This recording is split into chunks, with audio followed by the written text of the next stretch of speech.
ઠાકોરજી પણ જે જીવ ઉપર વિશેષ કૃપા કરવા ઈચ્છતા હોય એનો સંસાર વધારતા નથી, પણ એની અલૌકિકતા. પ્રભુ જેને લીલામાં, જેને પોતાના આધ્યાત્મિક જગતમાં પ્રવેશ કરાવવા માંગતા હોય એને સ્વયં ભગવાન જ લૌકિકમાં બહુ ફસવા દેતા. એવો અમારા ઠાકોરજીનો સ્વભાવ છે. એટલે પ્રભુને એમ થાય કે આ જીવને શું આપવું કે જેથી જતાથી મારી ઓર આવી જાય. અને ત્યારે અમારા દયારામભાઈ કહે છે કે એને શ્રી વલ્લભના સ્વરૂપમાં સ્નેહ કરાવે. જ્યાં વલ્લભનું નામ ગૂંજતું હોય એવા સત્સંગમાં મોકલી એની જીવા ઉપર શ્રી વલ્લભનું નામ નાખે. અને જ્યારે જેની જીભ ઉપર શ્રી મહાપ્રભુજીનું શ્રી વલ્લભનું નામ આવે છે એને ગોતતા ગોતતા સ્વયં પ્રભુ આવે. આ બે નામ એવા છે ને કે જે ઠાકોરજીને સાંભળવા બહુ ગમે. એક जिनके गुण सुदन को लाल गिरिधरन पिय आय सन्मुख ताके विराजे. એમ 41 પદમાં આપણે ગાઈએ છે એવું શ્રી યમુનાજીનું નામ જ્યાં ગૂંજતું હોય ત્યાં નિશ્ચિત એના મુખ્ય શ્રોતા સ્વયં પ્રભુ જ છે. તમે જ્યારે પણ યમુનાષ્ટક કરો, 41 પદ કરો, ઘણીવાર ચૈત્ર નવરાત્રિના આદિમાં વૈષ્ણવ યમુનાષ્ટકનું યમુનાજીનું આરાધન કરતા હોય છે, તો જ્યારે જ્યારે શ્રી યમુનાજીના ગુણગાન તમે કરો ત્યારે એ ચોક્કસ માનીને એવી સાવધાની સાથે કરજો કે હમણાં મારી સામે ઠાકોરજી વિરાજે. કારણ જ્યાં જ્યાં યમુનાજીનું નામ હોય છે ત્યાં ત્યાં પ્રભુ નિશ્ચિત હોય છે. કારણ કે પ્રેમ કે પંદતે ગહી જુ રાખે તુમ જહાં પઠાવત કહા રખાવે. કારણ કે ઠાકોરજીને પ્રેમના પંદથી ગહીને રાખે. અને એ રીતે જ્યાં શ્રી મહાપ્રભુજીનું નામ હોય ત્યાં પણ ઠાકોરજી અવશ્ય આવે. દયારામભાઈના શબ્દોમાં કહું તો જેમ માદા તેડ્યું નર આવે તેમ સારસ પક્ષી હોય છે, જ્યાં માદા પક્ષી હોય ત્યાં એ નર પક્ષી ફરતું ફરતું એને ગોતી લે છે, એમ સ્વામીજી રૂપ શ્રી વલ્લભનું નામ જ્યાં છે ત્યાં ઠાકોરજી પોતે એ જીવને શોધતા શોધતા એની સન્મુખ આવીને વિરાજી જાય. અને એટલા માટે અહીંયા 4 દિવસ સુધી આપણે મળીને શ્રી મહાપ્રભુજીના ગુણગાન કરવાના છીએ. એટલે ચોક્કસ માનજો કે શ્રીનાથજી બાબા પણ હવે નાથ દ્વારા નહીં 4 દિવસ ન્યુઝીલેન્ડમાં બિરાજવાના. કારણ કે જેટલી ક્ષણ શ્રી વલ્લભનું નામ અહીંયા ગૂંજતું રહેશે એટલી ક્ષણ આ ભૂમિ એ કોઈ ન્યુઝીલેન્ડની ભૂમિ નહીં રહે. આ સ્થાન ચંપારણ કરી દેશે કે જ્યાં શ્રી મહાપ્રભુજી પ્રગટે છે, જ્યાં મહાપ્રભુજી બિરાજે છે. શ્રી વલ્લભના નામમાં સ્વયં વલ્લભ બિરાજે છે. 4 દિવસ સુધી આ દિવ્ય સત્સંગ થવાનો છે. કારણ પ્રભુને તો બધા ઓળખે. દયારામભાઈ કહે છે કે જગત જપે રૂપ નામ રહ્યો જ સગળે પહેલી પટરાણીનું નામ લહે રહે જે રંગ મહેલી. ઠાકોરજી તો રાજા જેવા છે. કોઈ ગામનો રાજા હોય તો એને આખી પ્રજા ઓળખતી હોય, એનો રંગ રૂપ સામર્થ્ય ગુણ બધા જ પરિચિત હોય. પણ રાણીને બધા ન ઓળખતા હોય, એને તો એ જ ઓળખતા હોય જે રંગ મહેલના જીવો. એમ અમારા શ્રીનાથજી બાબા તો રાજા જેવા છે, એને તો બધાય ઓળખે ને બધાય માને. પણ શ્રી મહાપ્રભુજી સ્વામીજી સ્વરૂપ છે એટલે એને તો એ જ ઓળખી શકે જે નિત્ય લીલાના જીવો હોય, જે ઠાકોરજીની નિકુંજના જીવો હોય. એને જ શ્રી વલ્લભના સ્વરૂપમાં સ્નેહ થાય છે. એ જ શ્રી વલ્લભના સ્વરૂપને જાણી શકે. અને જાણીશું કઈ રીતે? આપણી લૌકિક બુદ્ધિએ. અને બને તો આવા અલૌકિક તત્વોને સમજવા લૌકિક બુદ્ધિ વાપરવી પડે.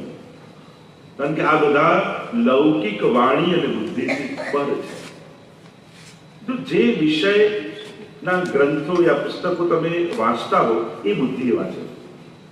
જેમ કોઈ વિજ્ઞાનનું પુસ્તક હોય તો તમે વિજ્ઞાનિક બુદ્ધિ રાખીને વાંચો.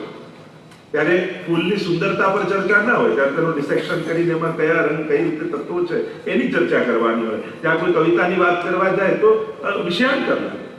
એમ જ કોઈ કવિ જ્યારે કોઈ ફૂલની ચર્ચા કરતો હોય ત્યારે એની ઉપમા, એના રંગ રૂપ, એની ગંધની ચર્ચા થતી હોય ત્યારે ડિસેક્શનની વાત કરો તો એ પણ વિષયાંતર લાગે, એ વિષયને ગુમાવી દે. જેમ કોઈની કલ્પના આપણે જેમ કવિઓ કરતા હોય કે આનું સુખ જેવું નાસિકા છે, આની કમળની પાંખોડી જેવી આંખો છે, ચંદ્રમા જેવું મુખ છે. હવે એવું ખરેખર બનાવવા જાવ, ડ્રો કરવા જાવ તો કાર્ટૂન બને.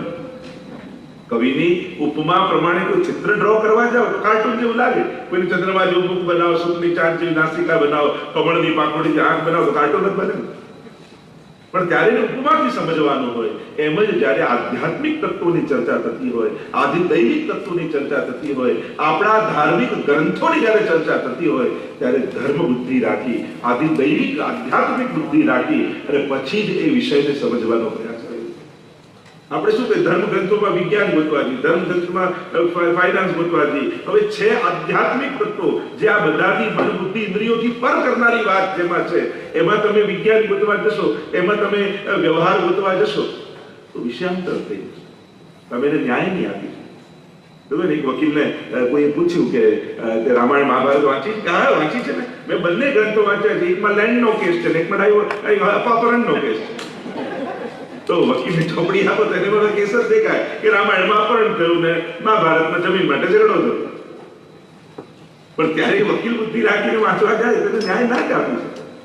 તેની આદિ દૈવિક અને આધ્યાત્મિક વાતો જેમાં છે એમાં આધ્યાત્મિક ચિત્તે એનું દર્શન કરવું જોઈએ, તો એ અધ્યાત્મનો અનુભવ તમે કરી શકો.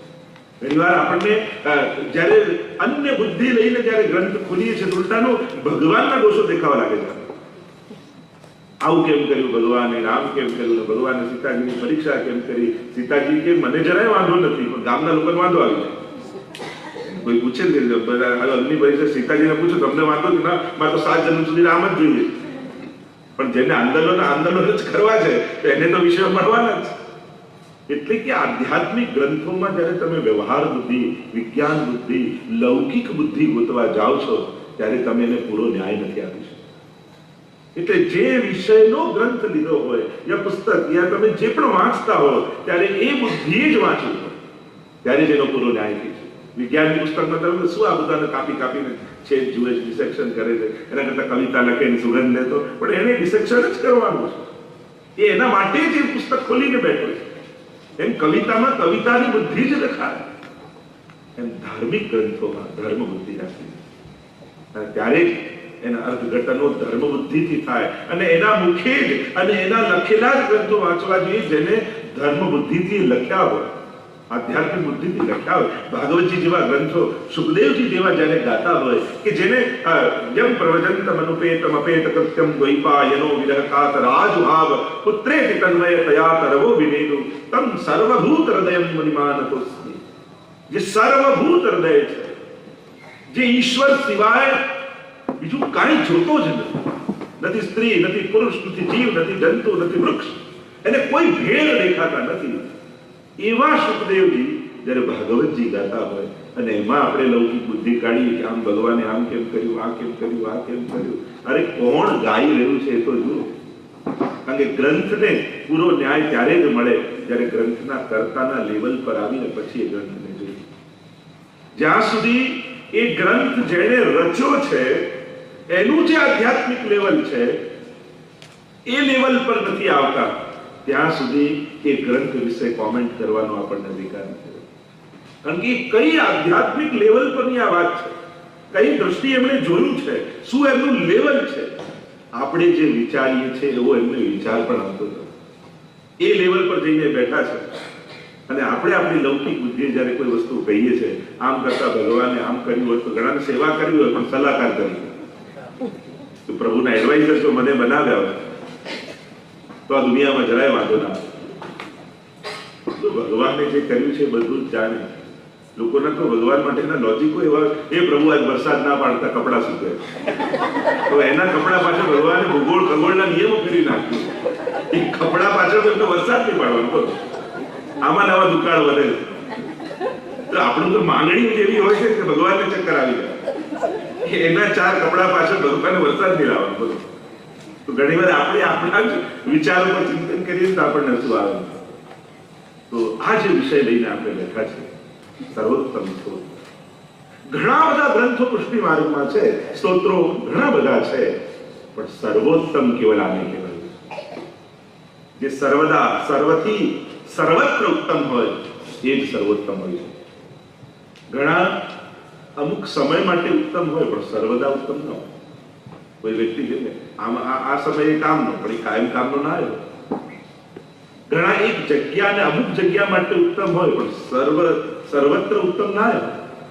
એનું જે કોઈ કામમાં એની માસ્ટરી હોય કે હોશિયારી હોય તો એ કામ કરતો એ બહુ હોશિયાર હોય, તો સજાવટમાં હોશિયાર હોય, એનાઉન્સિંગમાં ના હોય, દરેક કાર્યમાં બધા ના હોય છે.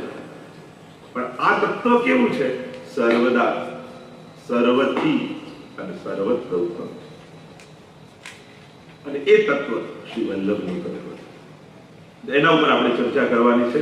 સર્વોત્તમ સ્તોત્ર તો ઘણું અગાધ છે, 108 નામ છે, પણ જેમ જેમ આપણે સમય અનુકૂળ 4 દિવસ આપણને મળ્યા છે, સત્સંગની તો ક્ષણ પણ કિંમતી છે, એમાં માત્ર જોવાય નહીં. યમુનાજી તમે વ્રજમાં જઈને પાન કરીને આવો અને તમે કહો હું યમુના પાન કરી આવ્યો, બાકી યમુનાજી નથી પી જતા. એક ચુલ્લુ પર પીઓ તો કદાચ કોઈ કે તારા કરતા મેં અડધો લીટર યમુનાજી વધારે પીધા હતા એટલે મારા પર પહેલી કૃપા થવી જોઈએ. આવું હોય એક બિંદુ, અરે જોતા જન્મ સુધાર્યા. કોઈ ભાવથી દર્શન કરી લીધા હોય તો એના જન્મ જન્મના ફેરા સુધરી જાય, એવા શ્રી યમુનાજી છે. તો આ પણ સત્સંગની યમુનાજી પણ એવી જ છે. ક્ષણવાર માટે બેઠા હોઈએ અને ક્યાંક ભાવથી આત્મસાત કોઈ શબ્દ સાથે કરી દીધો, કોઈ ભાવ સાથે કરી લીધો, એક શબ્દ પણ કર્ણમાં પડે તો પણ એ ઉદ્ધાર કરનાર. વાર્તા સાહિત્યના શબ્દોમાં કહું તો 2 ઘડી જીવ્યા.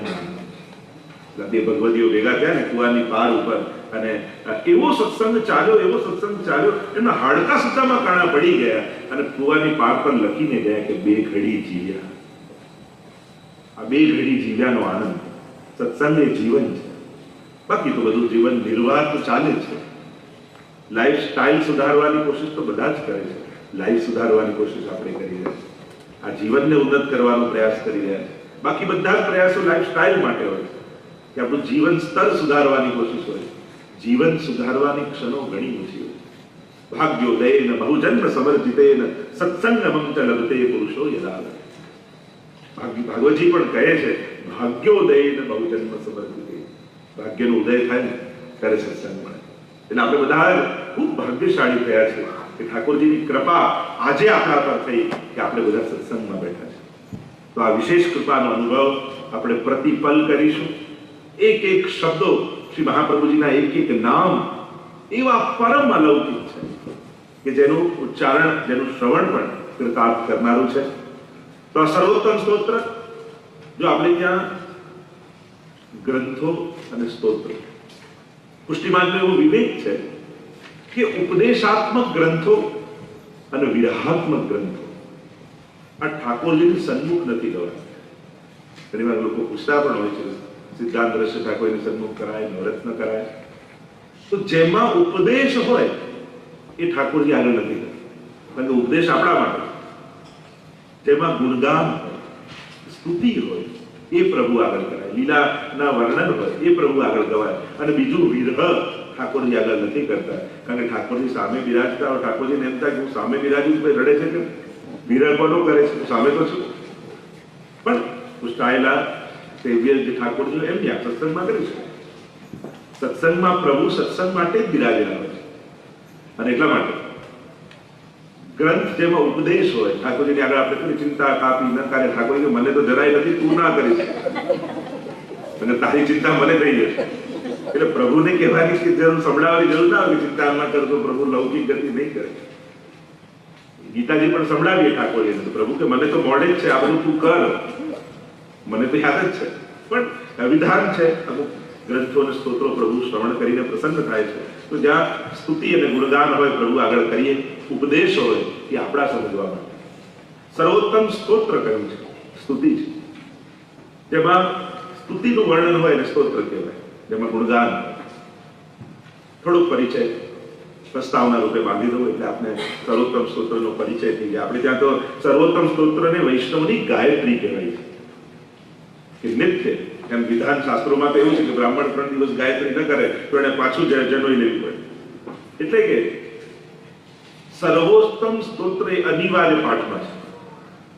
આ 3 પાઠ તો વૈષ્ણવ અવશ્ય કરવા જ જોઈએ: યમનાષ્ટક, કૃષ્ણાષ્ટક અને સર્વોત્તમ સ્તોત્ર. તમે કહો જે આપ તો કહો છો પણ બહુ અઘરું લાગે છે, ક્યાંથી કરી? અચ્છા, અઘરું લાગે છે તો 2 વાર વધારે કરવું તો જલ્દી આવડી જાય. મૂકી દેશો તો ક્યારેય નથી આવડે. એવું ક્યારે થશે કે અચાનક તમે સવારે ઉઠશો ને આમ સર્વોત્તમ બોલતા બોલતા ઉભા થશો? આપણા લોજિક જ ખોટા હોય. આપણે હવે સેવા કરવી તો છે પણ નથી આવડતી એટલે કરતા નથી. અરે કરશો તો આવડશે ને. કોઈ પણ વસ્તુ શીખવા માટે વધારે વાર કરવું પડે. સિમ્પલ લોજિક છે.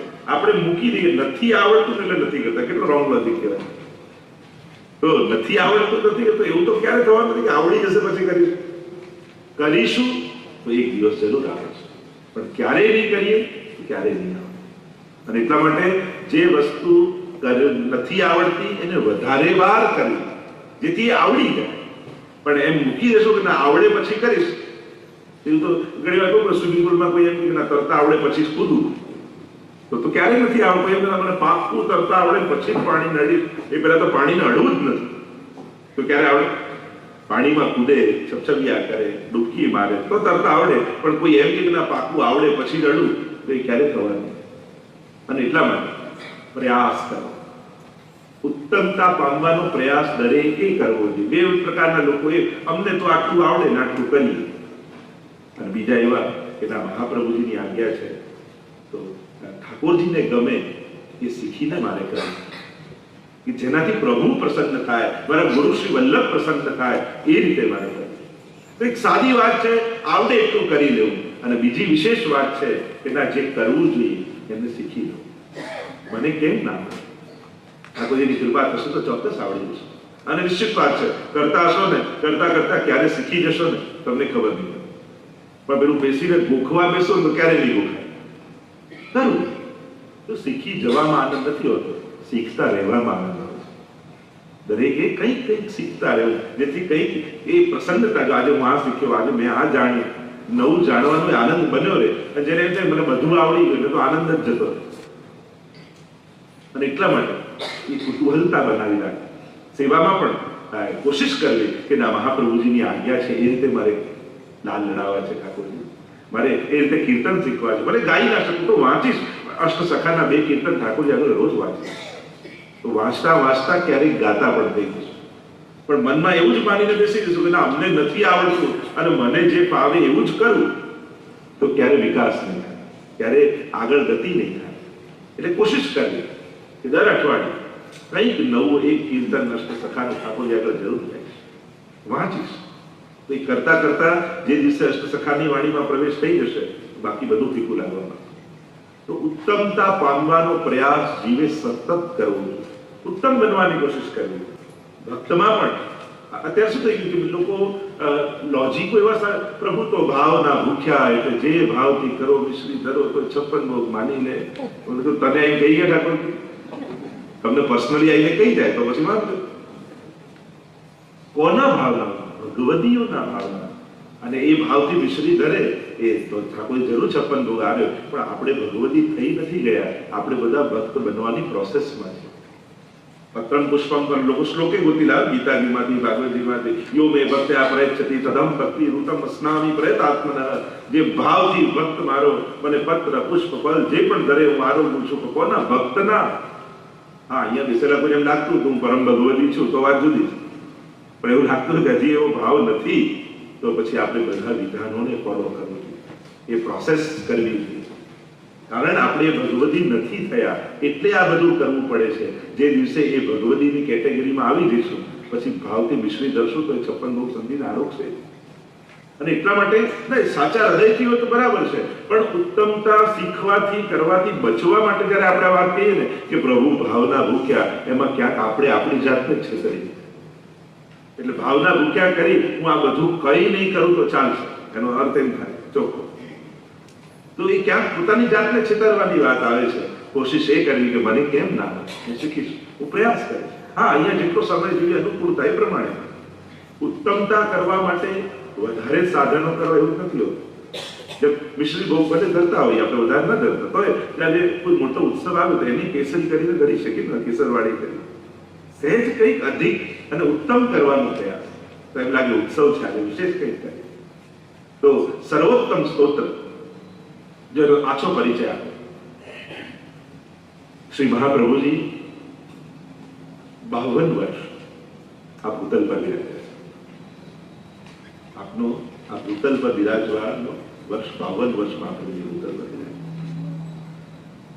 નાની વયથી જ્યારે ઉપવિત 7 વર્ષમાં મહાપ્રભુજી ધારણ કર્યું, અને આપ 9 વર્ષની આયુથી તો આ પૃથ્વી પરિક્રમા કરવાનો પ્રારંભ કરી દીધો.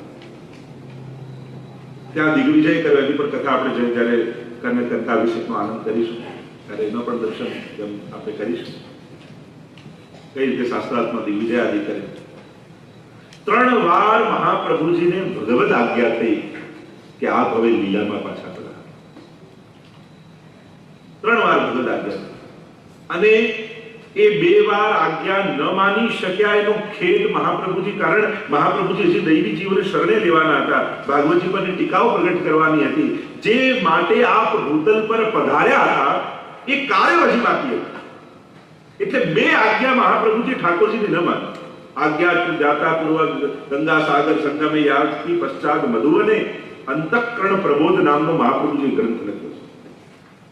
કારણ કે એ આજ્ઞા ન માનવાનો એવો ખેદ મહાપ્રભુજીને થયો, અને પોતાના અંતઃકરણને સંબોધી મહાપ્રભુજી 16 ગ્રંથમાં જ આવે છે અંતઃકરણ પ્રબોધ નામ, પોતાના અંતઃકરણને ઉપદેશ આપી રહ્યા.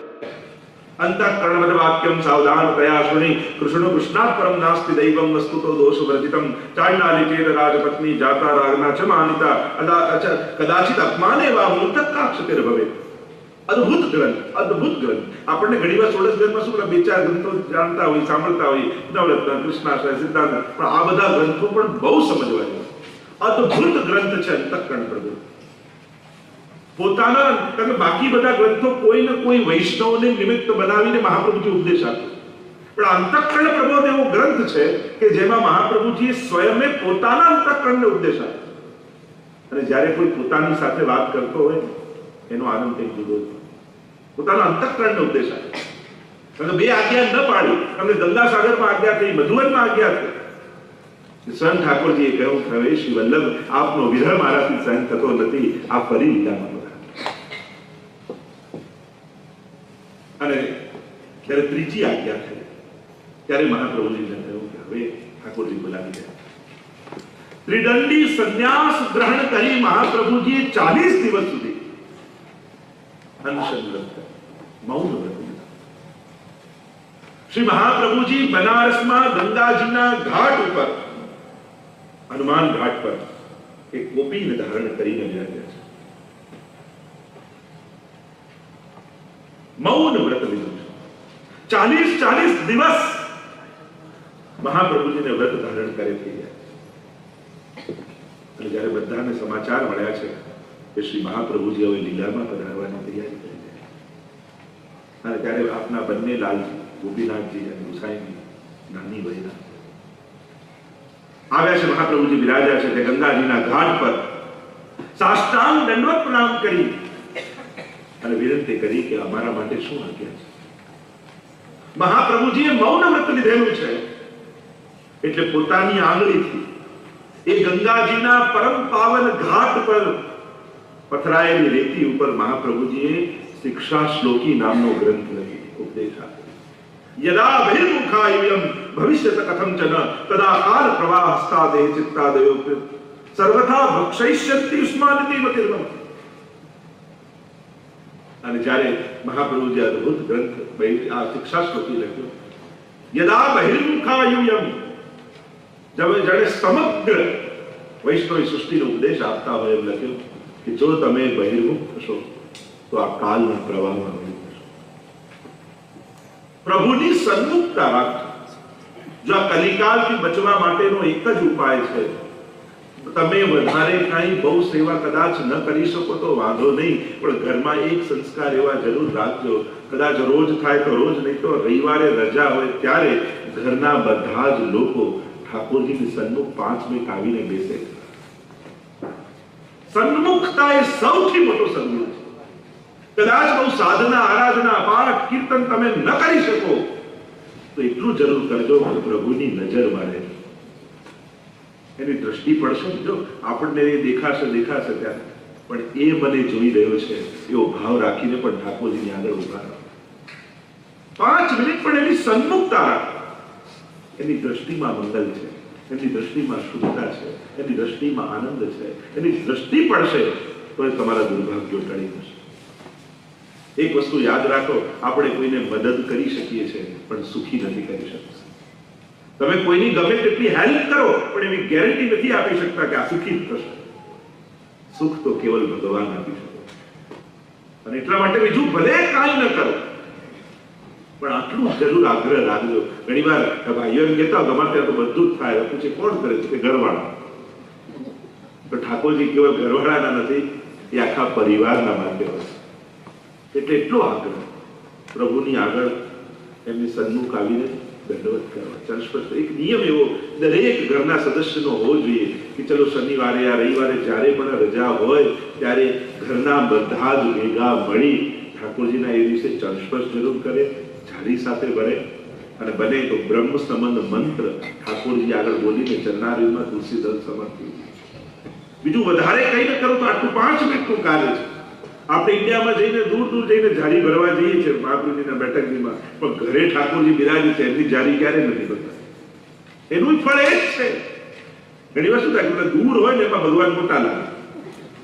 આપણે ગુજરાતની બેઠક જઈએ તો બદ્રીનાથ જઈને ભરીએ ને, હવે તો છે બદ્રીનાથમાં જારી ભર્યા તો ત્યારે મહાપ્રભુજી જ છે, પણ આપણે દૂર હોય ભગવાન મોટા અને ઘરમાં હોય ના.